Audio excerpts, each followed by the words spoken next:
Hi, good morning. This is Fred Henning from outofboxwealth.org. I hope you're having a blessed day and you and your family are doing well. And today I want to talk about, sometimes when we get to a place where it almost seems like we stop believing. And, it can seem like maybe like things aren't working, things are difficult.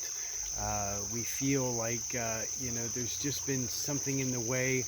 And, the sheer striving against that something that is in the way creates a bit of spiritual exhaustion, and that spiritual exhaustion can tend to weigh heavy. And when something weighs heavy, we have to, in our own mind, we have to come to an understanding. And what our mind does is it starts to associate any type of record that we have recorded, whether it be a personal experience or something that someone said. And sometimes when people around us say things that are disturbing or that can be a bit disheartening, somebody may have said something that you just simply didn't believe at the time that they said it, but because you were in a situation, you thought, man, why are they even saying this? Why am I in the situation where I'm even listening to this? It creates a low level vibration that becomes recorded because we experienced it and we felt it. And because in our mind, whenever there's anything that's a bit confusing or disturbing, anything that's a little bit chaotic, it can throw us out of our place of concentration and certainly out of our place of centeredness and understanding, out of our place of discernment.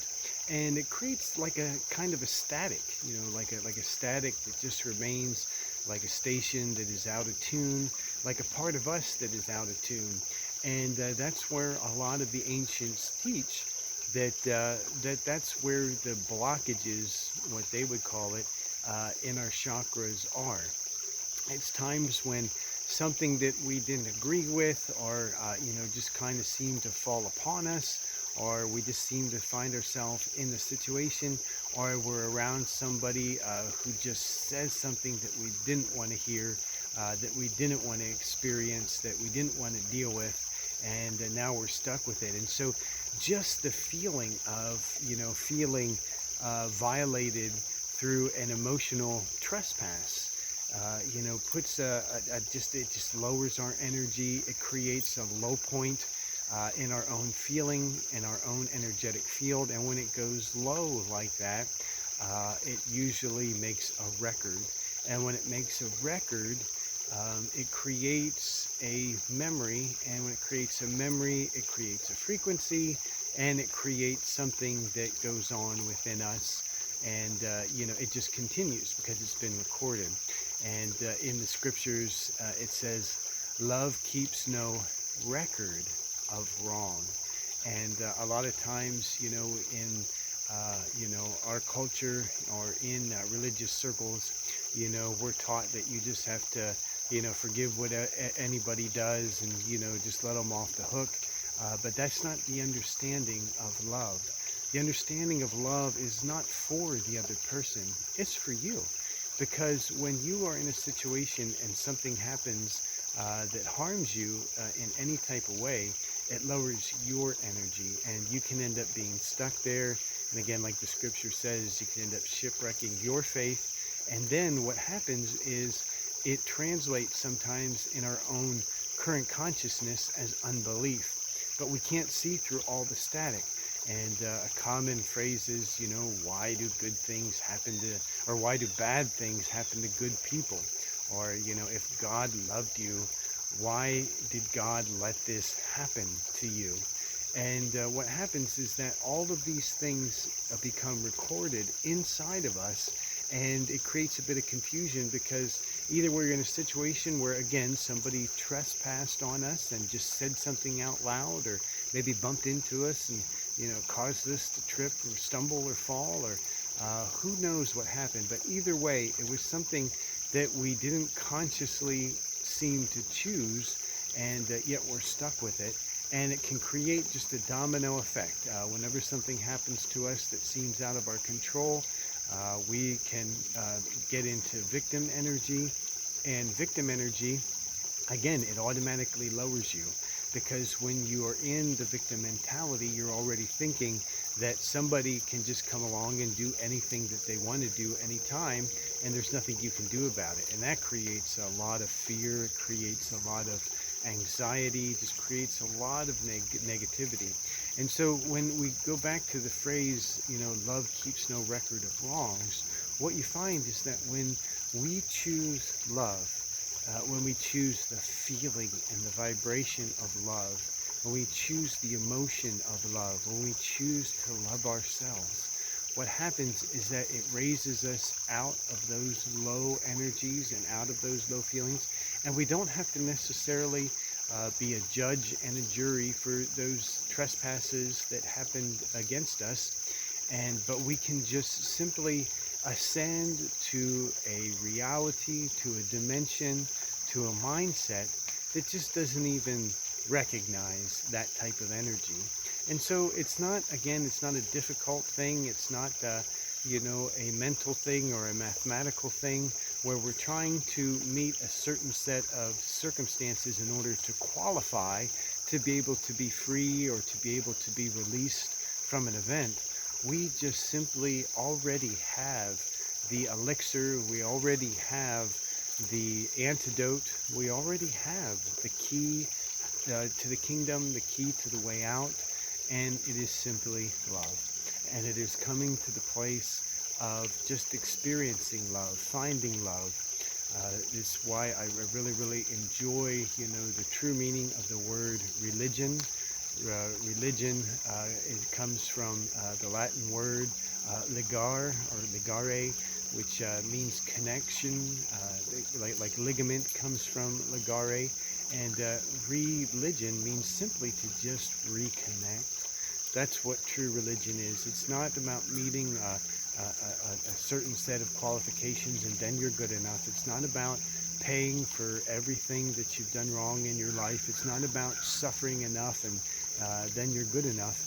It's about reconnecting to a loving creator, a loving parental source that loves us unconditionally. And when we reconnect to that energy, when we reconnect to love, it transmits and transforms us into just a different kingdom, just a completely different place. And it's the cool thing, it's what we feel when we go to a religious service. When we go to a religious meeting and people are singing, and singing creates frequency, creates vibration. Music creates frequency, creates vibration, and just the vibration of sound raises our personal vibration up to a higher place, and we rise up. We rise out of the lower place. We rise up to the higher place. We rise up to the place of light, and it feels better. Unfortunately, sometimes when we're in a place like that, after we feel better, the next thing is that there's just a twisted view of what religion really is, subconsciously programmed into our mind, almost hypnotically, and you start to believe that suffering is required to experience the good, but the good is our birthright as humanity. It's what we're born into. It's who we are. That is who we are as our authentic self. It's given to us as a right from our personal parental creator, and it's who we have the right to be. And everything else that is influencing us otherwise is a system that is designed, like the Matrix, in the movie The Matrix, to use our energy to fuel it, to fuel something that is synthetic. And a really, really interesting thing now is that people are to the place where they're just simply not satisfied with the artificial. They're realizing that anything that's artificial doesn't have substance. It doesn't have any type of meaning. It doesn't give us energy. It only saps energy. And just a huge, huge, huge movement in awareness just knows these things now. I was looking at market research, and they do this all the time. They research the upcoming generation, the upcoming generations of consumers, because certain people want to find out what they're going to be able to sell to these people. And the next generation is really, really concrete in their beliefs of sustainability, of, authenticity, of, of being in support of things, products, services, people, groups that actually are caring for human existence, caring for life existence, the animal kingdom, the plant kingdom, caring for Mother Earth, and that they are making decisions based on that caring and based on that responsibility, based on that accountability and that sustainability. So that's why if you've been studying well-being, if you've been studying sustainability, if you've been studying health, you'll find that there are a lot of buzz phrases on products that at first glance make them appear like they're healthy and they're not toxic, but all you got to do is flip them over and look at the ingredients, and you can say, okay, this is marketing, but it's just marketing the same old products, to a different mindset than of people who may be in a situation where they're rushing and don't have the time to look. So, again, there's always, well, I can't say that there's always, but there's, been over the ages, there's been those who take advantage of, the goodwill and the good-heartedness of people.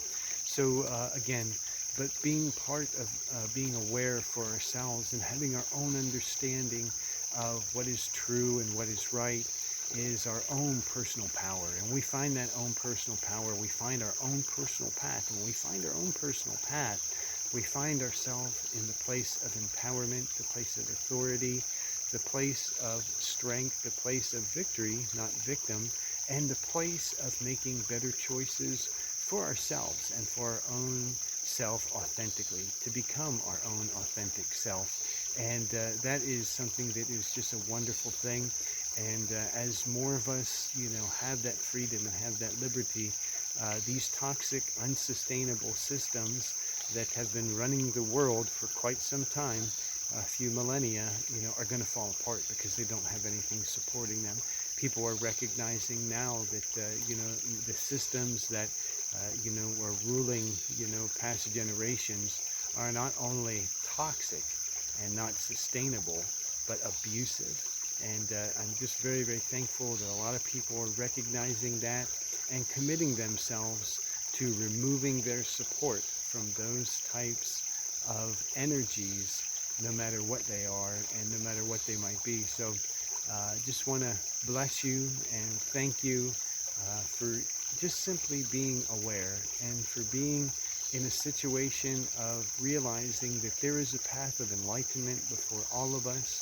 There is a ladder of ascension that we all are here to climb, and it's given to us freely, it's given to us wholeheartedly, it's given to us unconditionally to be able to take advantage of all the opportunities that lay before us in this earth kingdom to become our own authentic self in the power of ascension, love, and truth. If you are looking for more like-minded information, please visit my website, www.outofboxwealth.org. Love and blessing, Genothi Seutan, shalom and peace abundant to you and your family. Namaste.